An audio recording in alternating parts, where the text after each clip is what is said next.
Buenos días. Iniciamos la exposición técnica de la Unidad 2, Deshidratación, correspondiente a la Unidad Curricular de Operaciones Unitarias 3, bajo la tutoría del profesor Oscar Palacino. Este trabajo de investigación y análisis ha sido desarrollado por el equipo integrado por los TCU Dayana Vázquez, Gustavo Hernández y mi persona Sarita Ramírez. Nuestro objetivo es dar a conocer los procesos de transferencia de masa y energía involucrados en las operaciones de deshidratación. Bajo un enfoque estrictamente conceptual, exploraremos los principios termodinámicos y las variables tecnológicas que permiten la estabilización de alimentos mediante la reducción de su actividad hídrica. A continuación, daremos paso a los fundamentos. Lámina 1. Introducción a la deshidratación. La deshidratación es una operación unitaria fundamental que consiste básicamente en la extracción de agua de un alimento mediante la transferencia de energía por calor. Como observamos en el diagrama, el calor genera un gradiente de temperatura y humedad que impulsa el agua hacia el exterior en forma de vapor, principalmente para lograr la estabilidad microbiológica. Al reducir la humedad, disminuimos la actividad de agua, AW, inhibiendo el crecimiento de microorganismos y logrando ventajas logísticas al optimizar el almacenamiento y transporte del producto. Para comprender técnicamente esta estabilidad, analizamos la gráfica de la isoterma de sorción, la cual muestra la relación entre el contenido de humedad y la actividad de agua. Al descender por debajo de 0.6 en esta escala, garantizamos la inocuidad del alimento. Finalmente, para el control técnico de la operación, empleamos la fórmula de balance estricto de sólidos secos, mH por 1xh, igual a mD por 1xd, donde la masa inicial húmeda multiplicada por su porcentaje de sólidos debe ser igual a la masa final deshidratada por su porcentaje de sólidos finales, dado que la materia seca no varía. Lámina 2. En este segundo punto, analizamos la mezcla de aire, un proceso donde combinamos aire de recirculación con aire fresco. La intención técnica es doble. Primero, a nivel de equipo, buscamos eficiencia energética, reutilizamos el calor que ya tenemos para no gastar tanto combustible. Segundo, a nivel de producto, esta mezcla es la que controla lo que sucede en la superficie del alimento. Si no hiciéramos esta mezcla y metiéramos aire demasiado seco, provocaríamos un endurecimiento rápido de la cara externa del alimento, sellando los poros y atrapando la humedad dentro, lo que arruinaría la calidad. Por eso, usamos la carta psicométrica para hallar el punto M, que es el equilibrio exacto. La fórmula de entalpía de la mezcla H, SU, M que ven en pantalla, nos permite calcular cuánta energía total tiene ese aire mezclado. En conclusión, calculamos la mezcla en el equipo para garantizar que el secado en la superficie del alimento sea suave, uniforme y de alta calidad. Lámina 3. Balance de masa y secaderos ideales. Para el control técnico del secado en planta, nos basamos en dos pilares fundamentales: el modelo de secadero adiabático ideal y la aplicación estricta del balance de masa. Primero, el secadero adiabático establece nuestro estándar de eficiencia energética máxima. Técnicamente, asumimos que el equipo está perfectamente aislado, por lo tanto, no existen pérdidas de calor hacia el ambiente. Esta premisa garantiza que el 100% de la energía calorífica cedida por el aire se destina exclusivamente a evaporar el agua líquida del producto, dándonos la meta de eficiencia teórica máxima de la operación. Segundo, para el control operativo diario, aplicamos la herramienta del balance de masa. Basados en la ley de conservación, observamos la ecuación central. S, x1, x2, igual a L, y2, y1. Esta fórmula nos indica, con precisión matemática, que la cantidad total de agua que pierde el producto sólido S es exactamente igual a la cantidad total de agua que gana el aire L. Para entender cómo se seca un alimento, debemos visualizarlo como un sistema de doble transporte simultáneo, mientras la energía entra al producto, la humedad sale de él. Esto ocurre en tres pilares fundamentales. 1. Transferencia de calor, aporte energético. El primer paso es suministrar energía térmica para romper los enlaces de las moléculas de agua. Esta energía llega al alimento por tres vías. Conducción. El calor se transfiere por contacto físico, el alimento sobre una bandeja caliente. Convección es el mecanismo más usado, un flujo de aire caliente rodea el producto, actuando como vehículo de energía. Radiación, energía mediante ondas, como la luz solar o infrarrojos, que penetra la superficie. 2. Transferencia de masa, migración de humedad. Una vez que el agua recibe energía, comienza su salida del alimento en dos etapas críticas. Fase interna, difusión. El agua se desplaza desde el centro hacia la periferia. Aquí aplicamos la ley de Fick, que explica cómo el agua se mueve de donde hay mucha concentración hacia donde hay poca. Fase externa, evaporación. Cuando el agua llega a la superficie, se convierte en vapor. Esto depende de la presión de vapor. Si el aire está muy saturado, húmedo, el agua no podrá salir aunque el alimento esté caliente.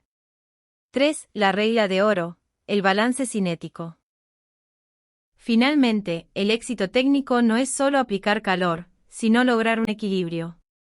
Si aplicamos demasiado calor muy rápido, sellamos la superficie, encostramiento, y atrapamos la humedad dentro.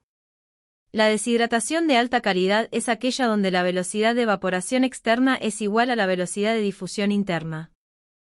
Lámina 5. El proceso de secado. Explicado de manera técnica, basa en un sistema de transferencia simultánea de calor y masa mediante convección forzada. En el esquema inicial, un ventilador impulsa una corriente de aire que actúa como medio calefactor, transfiriendo energía térmica al sólido para permitir la vaporización del agua, mientras el flujo de aire arrastra el vapor generado fuera del túnel. La balanza electrónica monitorea en tiempo real la masa total W, registrando la pérdida de humedad conforme avanza el tiempo. En la gráfica central, se analiza la cinética de la operación a través de la curva de humedad. Tras un periodo de inducción o ajuste térmico, el sistema alcanza una velocidad constante, donde la evaporación ocurre desde una superficie saturada de agua libre. Al llegar al punto crítico, XC, se inicia la etapa de velocidad decreciente, donde la transferencia de masa está limitada por la difusión interna del agua hacia la superficie, hasta alcanzar el equilibrio termodinámico, C. Finalmente, el estado de hidratación del material se cuantifica mediante la fórmula del contenido de humedad en base seca, X igual a W, W/W. Esta expresión es fundamental en ingeniería, ya que relaciona la masa de agua con la masa del sólido seco, la cual permanece constante durante todo el proceso, permitiendo realizar balances de materia precisos y determinar la eficiencia de la deshidratación. Lámina 6. Periodo de secado a velocidad constante. En esta etapa de la deshidratación, el alimento se comporta como una superficie de agua libre. Debido a que el producto tiene suficiente agua en su interior, ésta se desplaza de manera continua y capilar hacia la superficie con la rapidez necesaria para reponer el líquido que se va evaporando. Como resultado, la superficie permanece completamente saturada en todo momento. En la gráfica de cinética de secado, este fenómeno se identifica en el tramo horizontal, puntos BC. Aquí, la velocidad de secado R se mantiene constante y máxima. Durante este periodo, la velocidad no depende de las características internas del sólido, sino exclusivamente de las condiciones externas del aire, como su temperatura, humedad y velocidad. El proceso continúa así hasta alcanzar el punto crítico, XC. Momento en el cual el flujo interno de agua ya no es suficiente para mantener la superficie húmeda. Desde un punto de vista termodinámico, este proceso se rige por la ecuación RC igual a H/lambda, TG, TW. Esta fórmula indica que la velocidad de secado depende del coeficiente de transferencia de calor, H, y de la diferencia de temperatura entre el aire, TG, y la superficie húmeda del alimento, TW, la cual permanece constante e igual a la temperatura de bulbo húmedo durante toda esta fase. Lámina 7. Periodo de secado a velocidad decreciente. Este régimen operativo inicia cuando el contenido de humedad del sólido desciende por debajo del límite crítico, XC. En este punto, la tasa de evaporación superficial supera la capacidad de transporte interno de agua, provocando que el frente de evaporación retroceda hacia el núcleo del producto. La modelación de esta etapa se define mediante la relación de proporcionalidad entre la velocidad y la humedad libre. En la gráfica se puede observar cómo la velocidad de evaporación cae en el tramo final cuando la humedad se establece o se fija. R igual a RC, X, C, barra diagonal, XC, C.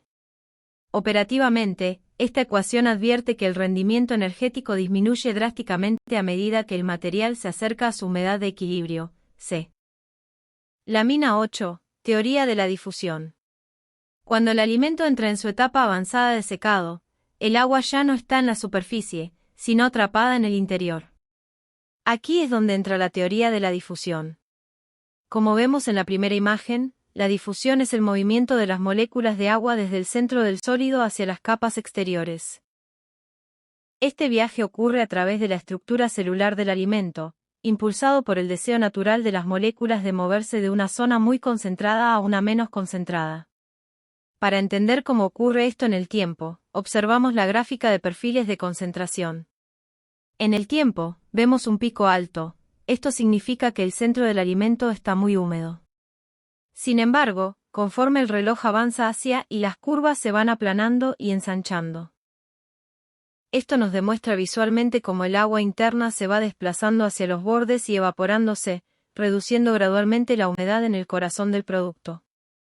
Finalmente, este fenómeno se rige por la segunda ley de Fick, que es la ecuación que ven a la derecha. Esta fórmula nos dice que el cambio de humedad en el tiempo depende de la difusividad líquida. La difusividad es, básicamente, la facilidad con la que el agua atraviesa el alimento. Entender esta ecuación es vital en ingeniería, ya que nos permite predecir exactamente cuánto tiempo tardará el centro de un producto en estar seco y seguro para su almacenamiento. Lámina 9. Secaderos de armario y lecho. En esta primera lámina analizamos el secador de bandejas, un equipo esencial para el procesamiento por lotes. Su funcionamiento interno se basa en la transferencia de calor por convección. El aire es impulsado por un ventilador y distribuido uniformemente gracias a los deflectores. Si observan la gráfica del perfil térmico, verán que la temperatura del aire disminuye a medida que avanza por la bandeja. ¿Por qué sucede esto? Porque el aire está entregando su energía para evaporar el agua del producto. Es un intercambio constante. El aire se enfría porque el sólido se está secando. Para gestionar este proceso, utilizamos la fórmula del tiempo de secado. Esta ecuación es vital en ingeniería porque divide el proceso en dos etapas. El periodo de velocidad constante, donde la humedad sale fácilmente de la superficie, y el periodo de velocidad decreciente, representado por el logaritmo, donde el agua debe difundirse desde el interior del sólido. 10. Componentes esenciales de un secadero. Un sistema de secado industrial, aunque puede variar según el producto, cuenta con 5 componentes básicos que aseguran su funcionamiento. Filtro, limpia el aire que entra al sistema. Ventilador, es el corazón del equipo, impulsa el aire a través de todos los componentes. Calentador, calienta el aire para que pueda evaporar el agua del alimento. Cámara de secado, es el lugar donde el aire caliente entra en contacto con el producto. Ciclón. Separa el aire del polvo o partículas pequeñas para que no se pierda producto. ¿Qué sucede en la gráfica? Línea de energía. La gráfica muestra cómo cambia la presión del aire. El punto más alto ocurre en el ventilador, que es el que da la fuerza inicial. Después, vemos cómo la presión cae como si fueran escalones. Cada vez que el aire pasa por un componente, como el filtro o el calentador, pierde un poco de fuerza debido al roce y la resistencia. ¿Para qué sirve la fórmula? La fórmula de la sirve para sumar todas esas pérdidas de fuerza, caídas de presión, en cada pieza del equipo. Es fundamental porque nos permite saber de qué tamaño y potencia debe ser el ventilador. Si el ventilador es muy débil y no supera la suma de todas las resistencias, el aire no circulará y el producto no se secará. Lámina 11. Balances de materia y energía. Para comprender los balances, partimos del principio universal: la materia y la energía no se crean ni se destruyen, solo se transforman. En un secadero ocurre una transferencia simultánea de masa, agua, y energía, calor. En esta imagen consolidamos el modelo que rige este proceso. Pasamos al esquema de caja, donde definimos los límites del sistema. Vemos que para retirar el agua del sólido húmedo inicial M(x), suministramos aire caliente continuo. Este aire entra en la condición 1, seco y caliente, recoge el agua evaporada de la cama del sólido y sale en la condición 2, más frío y húmedo. Claro, y por supuesto gracias a toda estación física también sale del sistema nuestro alimento seco o por lo menos menos húmedo. Para apreciar cómo reacciona el alimento a esta acción térmica a lo largo del tiempo, pasamos a la gráfica central, cinética de secado. En ella vemos cómo la humedad base seca, eje Y, disminuye. El calor crea el gradiente necesario para la vaporización, distinguiendo la fase de tasa constante, donde se evapora agua superficial y la temperatura se estabiliza, y la tasa decreciente, donde la resistencia a la migración es interna. Todo este proceso transcurre a través de un tiempo expresado en el eje X de nuestra gráfica. Para cuantificar con precisión estos desplazamientos de masa y energía, nos valemos de las ecuaciones de balance. En ellas está la 1, balance de masa. Esta expresa que el agua que pierde el sólido es exactamente la que gana el aire circundante. Finalmente, la 2, balance de energía, calcula el calor latente necesario para que ocurra esa vaporización basándose en la tasa de secado instantánea. Estas dos herramientas matemáticas permiten optimizar costos y garantizar la calidad del alimento al contabilizar cuánta agua se desplaza y la energía necesaria para desplazarla. Lámina 12. Secaderos discontinuos con circulación de aire a través del lecho. En esta diapositiva analizamos la hidrodinámica del proceso. Como vemos en el diagrama de la izquierda, el aire forzado asciende y atraviesa directamente todo el volumen de las partículas estáticas que forman el lecho. Esta configuración maximiza la superficie de contacto aire sólido, acelerando drásticamente el secado en comparación con el método de bandejas tradicional. Esta eficiencia define la naturaleza de la operación, es un sistema mixto. Es continuo para el flujo de aire, pero es discontinuo, batch, para el sólido, el cual permanece estático dentro del equipo durante todo el ciclo de secado. No existe movimiento de producto de entrada ni de salida hasta que todo el lote alcanza la humedad final deseada. Sin embargo, este método introduce un desafío mecánico crucial, la resistencia del lecho. En la gráfica, observamos que la caída de presión, delta P, tiene un comportamiento exponencial respecto a la velocidad del aire V. Esto significa que si aumentamos la velocidad para secar más rápido, la resistencia que opone el producto crece con mucha mayor intensidad, exigiendo más potencia al ventilador y elevando los costos eléctricos. Para optimizar el proceso, aplicamos la herramienta matemática de diseño, la ecuación de Coseney-Blake, que calcula la pérdida de carga por metro de altura del lecho L. La fórmula considera variables críticas como la viscosidad del aire, mu, el diámetro de la partícula, dp, y, sobre todo, la porosidad del lecho, epsilon.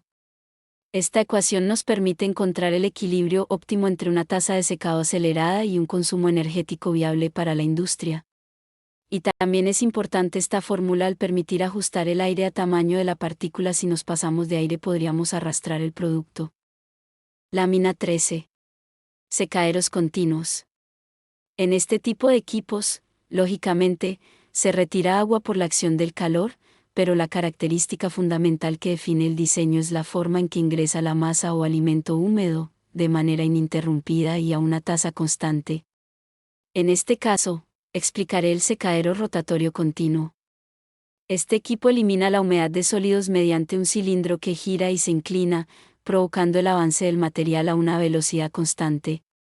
Mientras transita, se le suministra calor por la acción de una corriente de aire caliente, produciéndose el intercambio de masa y energía. Este intercambio térmico queda expresado en el gráfico de perfiles en contracorriente, sección 2. Vemos dos curvas que lo ilustran, la del gas, H, que entra caliente y se enfría al avanzar al ceder calor, H1H2, línea descendente, y la del sólido, W, que entra frío y se calienta gradualmente, W2 a W1, línea ascendente. Este choque térmico constante en contracorriente hace que el proceso sea muy eficiente, minimizando el tiempo de procesado y garantizando un secado uniforme para grandes volúmenes de producción. Para cuantificar con precisión esta eficiencia y diseñar el equipo, nos valemos de la herramienta matemática de diseño, la fórmula de transferencia de calor, sección 3, que ven a la derecha. Esta ecuación es fundamental para calcular el calor total transferido, CU, considerando variables críticas. Coeficientes de diseño, U es el coeficiente global de transmisión de calor y A es el área de contacto por unidad de volumen. Geometría, U es el volumen efectivo del cilindro. La impulsa térmica, delta T sub Lm. Este es el término de la diferencia de temperatura media logarítmica, que nos indica el promedio exacto del gradiente de calor intercambiado en todo el trayecto del secador. Es la herramienta de ingeniería para dimensionar el equipo basándose en la tasa de secado instantánea y la cinética de secado instantánea. Cabe destacar que se deben monitorear las variables del proceso. Cualquier cambio en la humedad de entrada del producto podría afectar la humedad final y, por consiguiente, la vida útil del alimento. Lámina 14. Secado por atomización. Este es un proceso de ingeniería clave, diseñado para deshidratar soluciones o suspensiones líquidas y obtener productos en polvo, como la leche en polvo o el café instantáneo. La operación se basa en una transformación física casi instantánea. El líquido se incorpora al sistema por atomizadores o boquillas especiales que detallaremos más adelante, convirtiéndolo en miles de millones de microgotas. Estas gotas caen a lo largo de una torre de secado donde entran en contacto, o rozan, con una corriente de aire caliente ascendente. Este choque térmico provoca la evaporación del agua de forma inmediata, dejando solo el polvo seco que se recolecta en la base. Pasamos ahora al gráfico de distribución de partícula. En él observamos dos ejes. El eje horizontal, eje X, nos muestra el diámetro de la partícula, medido en micrómetros, micro-m. Es decir, nos dice el tamaño físico de cada grano de polvo seco. El eje vertical, eje Y, nos indica la frecuencia, o en otras palabras, qué tan común es ese tamaño, en nuestra muestra de producto. El resultado es esta curva en forma de campana, típica de una distribución normal. El pico más alto de la campana representa el tamaño de partícula más común en nuestro producto final. La mayoría de las partículas tienen un diámetro cerca de ese centro. Para cuantificar esta eficiencia térmica, nos valemos de la herramienta matemática de diseño, la fórmula de la eficiencia térmica, θ, que ven a la derecha. Esta ecuación calcula el rendimiento térmico, θ, considerando variables críticas como las temperaturas, de entrada del aire inyectado, la de salida del aire y la de ambiente exterior. Nos dice qué porcentaje del calor suministrado se usó realmente para secar, y es la herramienta de ingeniería para dimensionar el equipo basándose en la tasa de secado instantánea y la cinética de secado instantánea de la gota. Lámina 15. Inyectores de presión. Aquí solo abordamos el diseño de la boquilla, específicamente una de las tres principales tecnologías de atomización del proceso de secado, el inyector de presión. Su función principal es transformar un flujo de líquido continuo en una densa lluvia de gotas finas, utilizando exclusivamente la energía mecánica de la fuerza de bombeo. Como observan en el diagrama, el líquido entra a alta presión y adquiere un fuerte movimiento de rotación justo antes de salir por el orificio calibrado, lo que genera un cono de atomización estable y uniforme. Pasando al gráfico de caudal versus presión, la curva ilustra claramente que a mayor presión aplicada, mayor es el flujo generado, aunque esta relación no es lineal. Para cuantificar esta hidrodinámica y diseñar el equipo, nos valemos de la herramienta matemática la fórmula de caudal, que ven a la derecha. Esta ecuación es fundamental para determinar el caudal de salida, CB, considerando variables críticas de ingeniería como los coeficientes de diseño, donde K es el coeficiente de descarga y A es el área del orificio, y los parámetros operativos, el delta P que representa el diferencial de presión aplicado y ρ que es la densidad del líquido.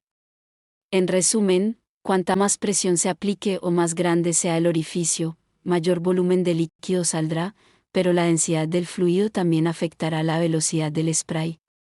Por lo tanto, el control del tamaño de la gota inicial debe coordinarse estrictamente con la altura de la torre y la cinética de secado instantánea para garantizar la eficiencia del proceso general. Lámina 16. Los atomizadores rotatorios. Aquí el líquido cae sobre un disco que gira a alta velocidad. La fuerza centrífuga lanza el líquido hacia los bordes, donde se rompen gotas muy pequeñas. Es ideal para líquidos espesos o con sólidos. En el gráfico de diámetro versus RPM, vemos una curva descendente. Esto significa que mientras más rápido gire el disco N, más pequeñas serán las gotas, D sub P. La fórmula para el tamaño de gota es, D promedio es proporcional a 1 entre N, multiplicado por la raíz de sigma dividido entre la densidad por el diámetro del disco. Donde E sub A es el tamaño de gota, N son las revoluciones por minuto, sigma es la tensión superficial, ρ la densidad y D el diámetro del disco. Básicamente, si quieres gotas más finas, tienes que aumentar la velocidad de giro del equipo. Lámina 17. Atomizadores neumáticos, dos fluidos. Hablemos ahora de la tercera tecnología, los atomizadores neumáticos, también conocidos como sistemas de dos fluidos. A diferencia de los atomizadores de presión o rotatorios que vimos antes, aquí la energía para la ruptura no proviene de la presión del propio líquido o de la fuerza centrífuga, sino de la interacción de dos fluidos distintos, el líquido a procesar y aire comprimido, o vapor, a muy alta velocidad, como observan en el diagrama de la izquierda. El líquido entra a baja velocidad por el conducto central, mientras que el aire comprimido se inyecta por una boquilla anular que lo rodea. El aire comprimido de alta energía literalmente bombardea y cizalla al líquido en la zona de ruptura y atomización, desintegrándolo instantáneamente en gotas extremadamente minúsculas. Es el sistema perfecto para atomizar líquidos muy espesos o viscosos que otros inyectores no pueden manejar eficientemente. Pasando al gráfico central de relación aire-líquido, este visualiza como el aumento de la proporción de aire comprimido respecto al líquido inyectado, en el eje horizontal, provoca que el tamaño de la partícula resultante disminuya velozmente hasta estabilizarse.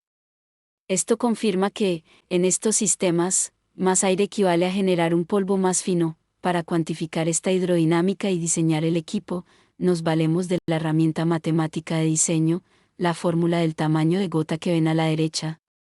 Esta ecuación calcula el diámetro promedio, D sub 0, considerando variables críticas como las propiedades físicas del fluido, tensión superficial, sigma, y densidad, ρ, y los parámetros operativos, la velocidad del aire, v, el caudal de líquido Cl y el caudal de aire, Ca. 18. Interacción gota-aire, ley de evaporación. Para terminar, veremos la interacción entre la gota y el aire. Cuando la gota vuela en la torre, se forma una capa límite a su alrededor. El calor del aire entra en la gota y provoca que la humedad salga como vapor. Es un intercambio constante de energía y masa que ocurre en segundos. En el gráfico de la ley de evaporación, vemos que el diámetro al cuadrado de la gota cae en línea recta frente al tiempo. Esto es fundamental, nos demuestra que la superficie de la gota se evapora de forma constante y predecible hasta quedar seca. Para calcular este calor, usamos el número de Nusselt, Nu es igual a 2, más 0,6, por el número de Reynolds elevado a la 1 medio, por el número de Prandtl elevado a la 1 tercio. El 2 representa el calor que pasaría si el aire estuviera quieto, mientras que Reynolds y Prandtl ajustan el cálculo según la velocidad del aire. Con esto, calculamos cuánto tiempo debe estar la gota en la torre para que salga totalmente seca. Lámina 19. Balances reales vs ideales. Bien, pasemos ahora a los balances de calor y materia en sistemas reales. A ver, son las mismas ecuaciones de contabilidad que manejamos siempre, la diferencia radica en que aquí sí cobramos las pérdidas de calor. Como saben, el modelo adiabático ideal es nuestra base de diseño teórica, un equipo perfecto, perfectamente aislado, sin fugas de energía. Pero en la planta, la realidad operativa es que ningún secador es perfectamente adiabático.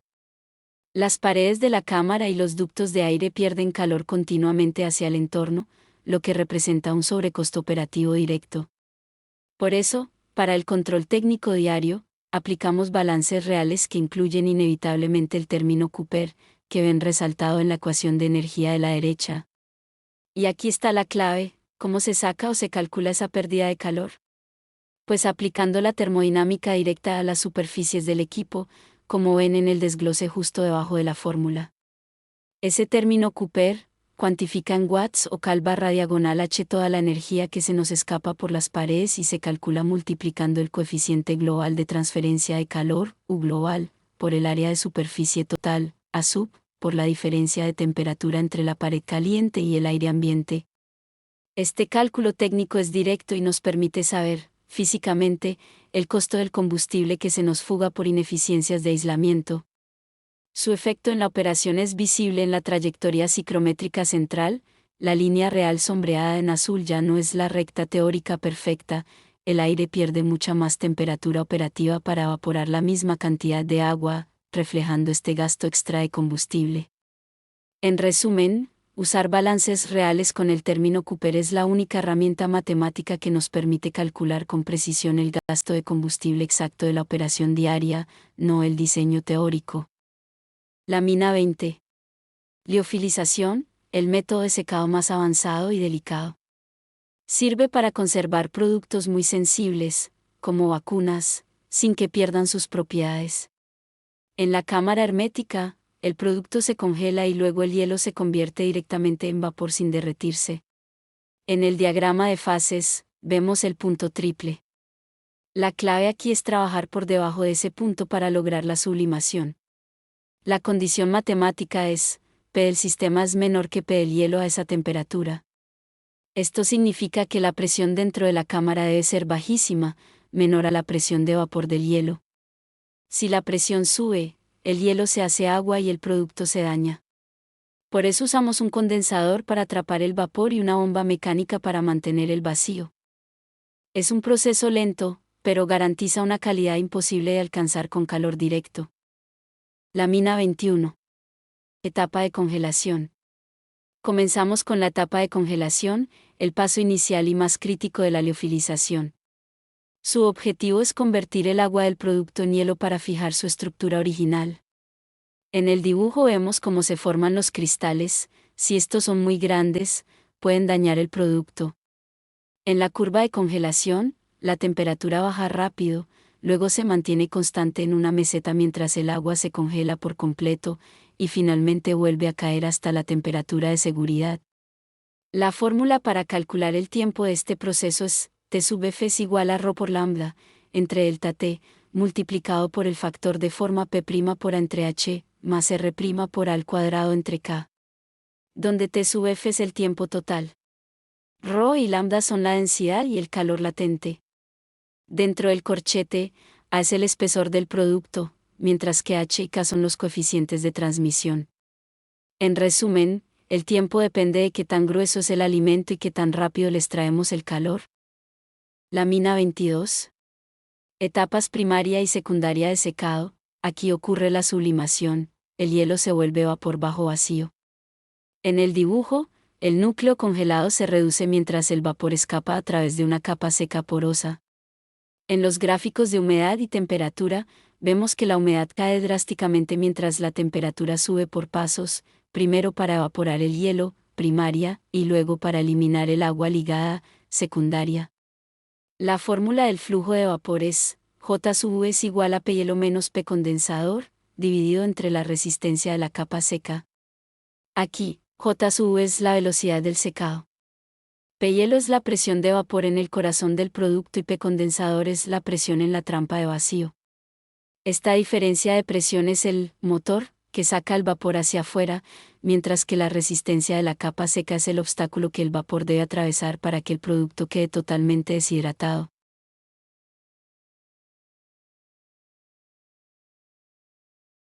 Lámina 24A. Deshidratación osmótica. Aquí sumergimos el alimento en una solución muy concentrada, como almíbar o salmuera. El agua del producto sale por ósmosis sin necesidad de calor extremo. En el gráfico de dinámica de intercambio, vemos cómo la masa de sólidos ganados y de agua perdida suben rápido al principio y luego se estabilizan con el tiempo. La fórmula de la presión osmótica se lee, delta pi es igual a I, por M, por R, por T. Aquí, delta pi es la fuerza de succión que saca el agua. La I es el factor de Van 't Hoff, M es la concentración de la solución, R es la constante de los gases y T es la temperatura absoluta. En resumen, cuanta más azúcar o sal tenga el líquido y mayor sea la temperatura, más rápido sacaremos el agua del alimento sin dañarlo. En el punto 24 veremos los secaderos de tambor. El alimento líquido se aplica sobre la superficie de rodillos calientes que giran. El calor del tambor evapora el agua casi al instante, dejando una fina capa seca que se desprende con una cuchilla. En el gráfico de espesor de película, vemos que a mayor temperatura del tambor, el espesor del producto debe ser menor para que el secado sea efectivo. Si la capa es muy gruesa, el calor no llegará al centro. La fórmula del calor necesario se lee así: Q es igual a M con punto, por lambda. Aquí, Q es el flujo de calor total. M con punto es la velocidad con la que alimentamos el producto al tambor y lambda es el calor latente de evaporación. En resumen, cuanta más cantidad de producto queramos secar por segundo, más calor tendremos que aplicar a los rodillos para que el agua se evapore por completo y el producto salga crujiente. Lámina 24C. Secaderos de lecho fluidizado. Aquí hacemos pasar aire caliente desde abajo a través de una capa de partículas sólidas. Cuando el aire tiene suficiente fuerza, las partículas flotan y se mueven como un líquido, permitiendo un secado rápido. En el gráfico del punto de fluidización, vemos que al subir la velocidad del aire, la presión aumenta hasta que las partículas se levantan. En ese momento, el sistema se estabiliza. La fórmula de la velocidad mínima se lee: UMF es igual al diámetro de partícula al cuadrado, por la diferencia de densidades de sólido y gas, por la gravedad, dividido entre 150 por mu. Aquí, UMF es la velocidad del aire necesaria. dP es el tamaño del grano, las ρ son las densidades y mu es la viscosidad del aire. Básicamente, si las partículas son grandes o pesadas, necesitaremos un soplador mucho más potente para que el sistema empiece a flotar. Lámina 24D. Hablemos del secado por microondas, una tecnología que usa ondas electromagnéticas para calentar las moléculas de agua directamente. A diferencia de otros métodos, el calor se genera desde el interior del producto hacia afuera, lo que lo hace extremadamente rápido y eficiente. En el gráfico de potencia dieléctrica, observamos la potencia absorbida frente a la humedad. La curva muestra que existe un punto máximo de absorción. A medida que el alimento pierde agua, su capacidad para captar las microondas cambia, por lo que el equipo debe ajustarse para no quemar el producto. La fórmula de la potencia se lee: P es igual a 2pi, por F, por epsilon doble prima, por E al cuadrado. Aquí, P es la potencia total absorbida. F es la frecuencia de la onda, epsilon doble prima es el factor de pérdida dieléctrica, que mide que también el material convierte ondas en calor, y al cuadrado es la intensidad del campo eléctrico. Lámina 24E. El secado solar, la opción más económica y ecológica. Se utiliza principalmente en la agricultura para conservar granos o frutas usando la energía gratuita del sol. El equipo atrapa la radiación, calentando el aire que circula y arrastra la humedad del producto. En el gráfico de irradiación diaria, vemos que la tasa de secado sigue el movimiento del sol, empieza baja en la mañana, man, llega a su pico máximo al mediodía y cae gradualmente hacia la tarde o noche, b. Es un proceso eficiente pero que depende totalmente del clima. La fórmula del calor solar se lee: Cu solar es igual a, por I, por tau. Donde Cu solar es la energía térmica captada. A es el área de la superficie del colector, y es la irradiación solar que cae del cielo y tau es la transmisividad, que nos indica cuánta luz logra atravesar el vidrio o plástico protector. Para concluir, compañeros y profesor, quiero que observemos esta matriz de decisión. No es solo un diagrama de flujo, es la hoja de ruta que conecta la naturaleza del alimento con la ingeniería de procesos. Como hemos visto, la pregunta fundamental no es ¿qué máquina tenemos?, sino ¿cuál es el estado físico del alimento? El camino de los líquidos. Si trabajamos con líquidos o soluciones, la clave está en la viscosidad. Para pulpas densas, la conducción en tambores es nuestra aliada. Pero si buscamos polvos finos a partir de fluidos ligeros, la atomización, spray dry, es el estándar de oro, donde incluso debemos decidir qué tipo de dispersor usar según la sensibilidad térmica, protegiendo elementos críticos como las vitaminas. El desafío de los sólidos. Cuando pasamos a sólidos y partículas, el criterio cambia hacia la termolabilidad y el valor agregado. En el extremo de la excelencia técnica tenemos la liofilización, donde la sublimación nos permite procesar vacunas o café premium sin degradar su estructura. Para el resto, la geometría de la partícula dicta la tecnología, desde el movimiento constante en un lecho fluidizado hasta la penetración profunda de las microondas en pastas densas. Reflexión final. Como indica la base de nuestra lámina, la eficiencia de una planta no reside en un solo equipo.